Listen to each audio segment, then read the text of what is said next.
We're in northern Bangkok, and what you're seeing right now is a road, the road to the north, that's now a river.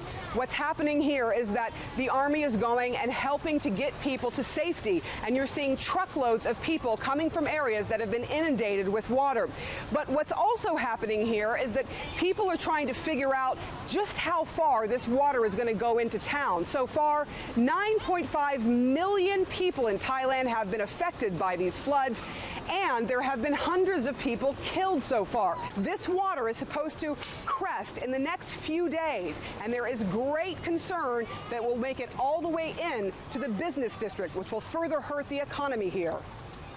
You know, there's some parts that are heartbreaking. The ancient capital of Ayutthaya covered in water. But you also see a lot of communities where people are very resilient, sort of carrying on like they always do. Ankle-high water, but floods are very unpredictable. Here in the northern part of the city is where the water is coming from, and you can see how far it's crept in. This is the Don Mueang Airport. It's a domestic airport, but it's been shut down, and you can see why. There is plenty of water that has crept onto the runway, making it far too dangerous for planes to take off or land here.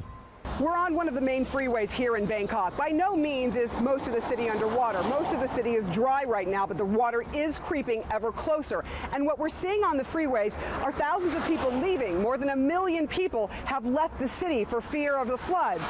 But what we're also seeing on many of the overpasses are cars, including taxis, trucks, trailers, people's belongings stuffed into the cars.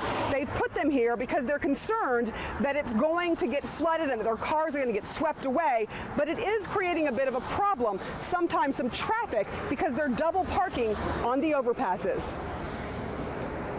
We've just arrived at Dusit Zoo here in Bangkok, and we're here because of the floods. You're not seeing the floodwaters now, but they're really concerned because this area does flood, and so they're starting to take the animals out. What you're looking at right there are some deer, and we're being stopped because they're going to be lifting these deer out with a crane. They've gotten them in a box, but they had to sedate them first. Obviously, not only humans that are having to deal with these floods, but they're very concerned about the animals here too. So this is a big project. They're having to pull the animals out of the zoo.